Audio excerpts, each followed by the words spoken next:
This video was created by VinylicPuma of VinylicPumaGaming.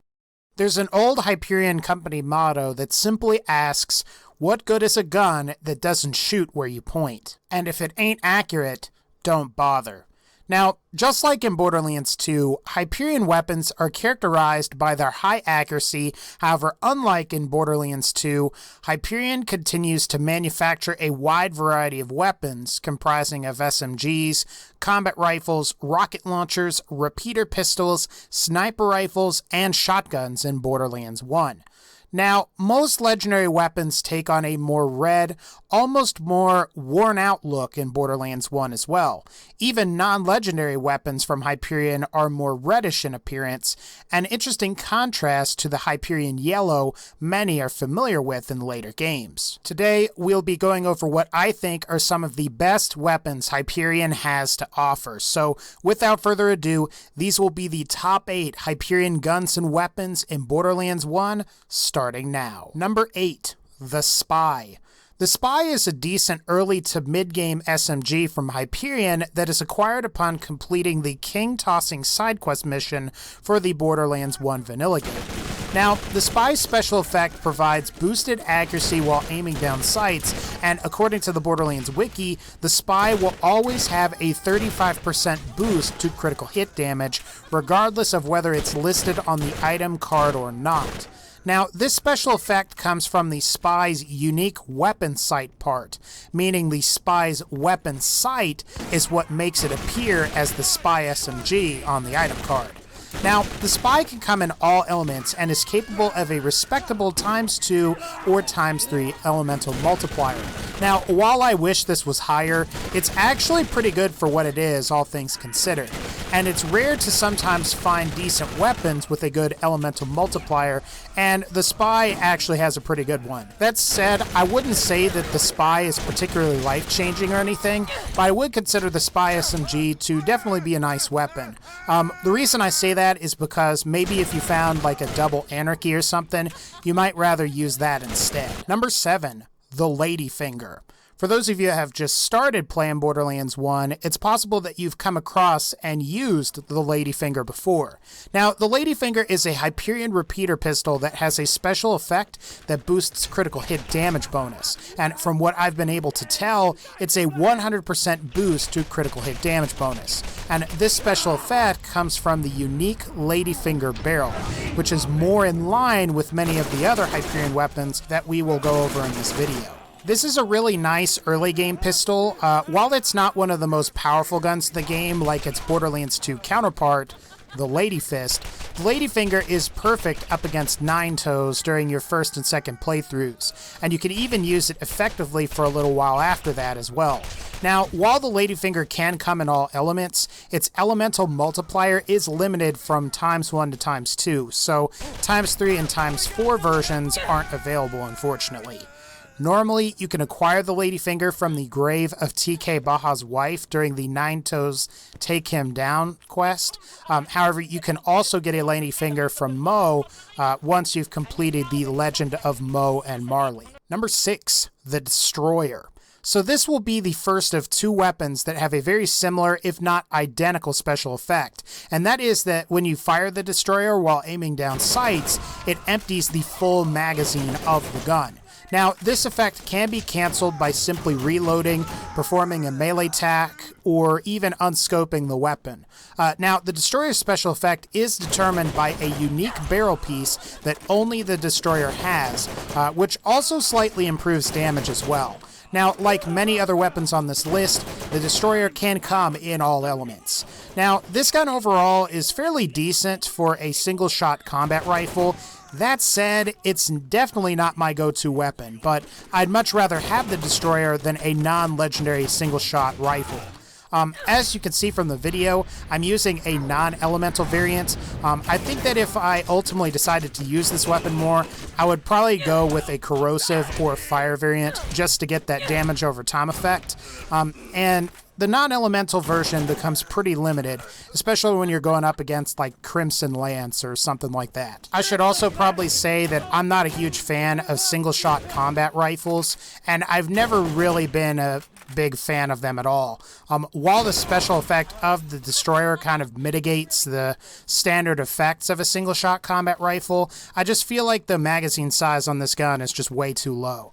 That said, you might like it. Number 5, the Invader. So like the Destroyer, the Invader's special effect empties the clip while aiming down sights. Also, like the Destroyer, you can cancel this effect by unscoping the gun, reloading, or by performing melee attacks. Now, unlike the Destroyer, which got its effect from a unique barrel, the Invader's special effect is determined by the unique Invader pistol sight. And what's awesome about this part is that it can also sometimes appear on a certain pearlescent pistol that is also made by Hyperion, which creates this really amazing hybrid weapon. But we'll be going over that a little later. Overall, the Invader is pretty similar to the Destroyer, except it's a repeater pistol as opposed to a single-shot combat rifle. And this weapon can come in all elements. However, that said, the Destroyer is actually capable of a superior elemental multiplier that ranges from ×2 to ×4, as opposed to the Invader pistol's ×1 to ×3. Ultimately, I ranked the Invader higher, mostly just because of the magazine size, because the magazine size on the Destroyer just irritates me. This weapon is really confusing too. There's an Invader pistol and an Invader sniper rifle in Borderlands 1, both made by Hyperion, and it's just weird. Ultimately though, as we all know, the sniper rifle is what ultimately made its way into Borderlands 2. Number 4, Athena's Wisdom.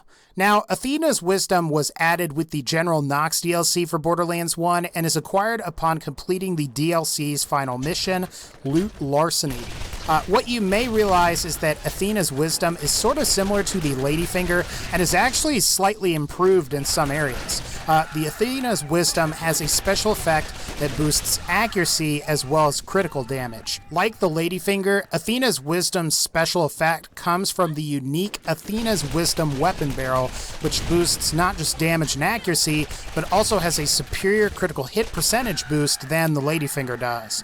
And for the sake of comparison, the Ladyfinger is 100%, while the Wisdom is 120%. I found that I really like the corrosive version of Athena's Wisdom, and I also think this gun is better for short controlled bursts while hip firing as opposed to aiming down the sights. The high accuracy and high recoil recovery are really good in my opinion, and regardless of how you decide to use Athena's Wisdom, it might be wise to use it.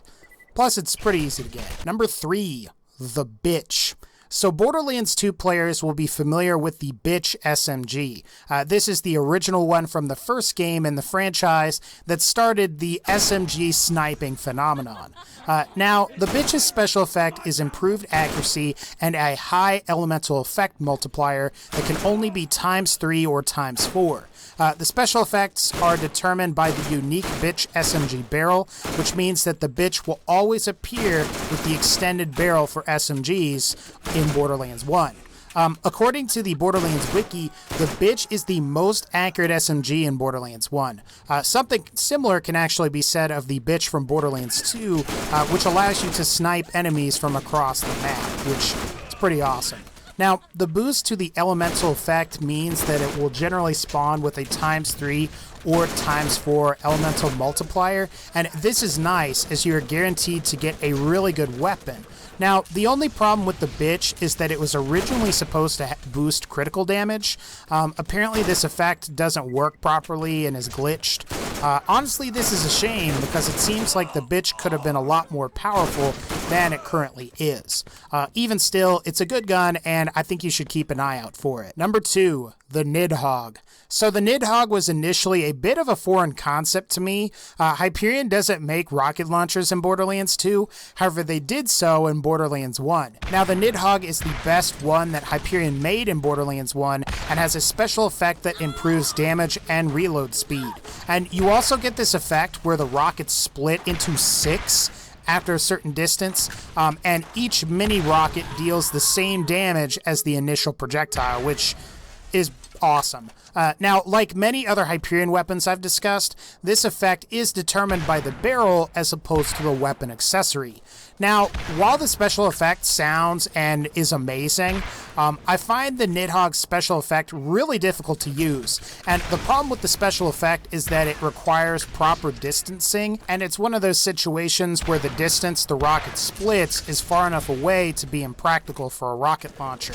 That said, if you just used it as a standard rocket launcher, this is a really nice rocket launcher, and really the only problem is that the magazine size is kind of low.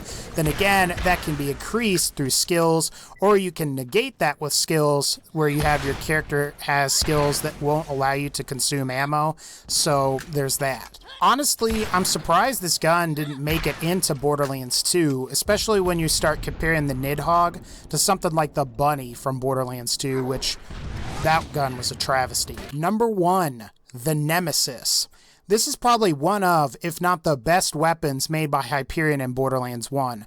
It's also worth mentioning that the Nemesis has a possible hybrid version, which is what you're seeing in this video, and occasionally the Invader Pistol weapon sight will appear on the Nemesis, and what this essentially does is it combines the effects of the Nemesis with the Invader Pistol to essentially make a superior weapon.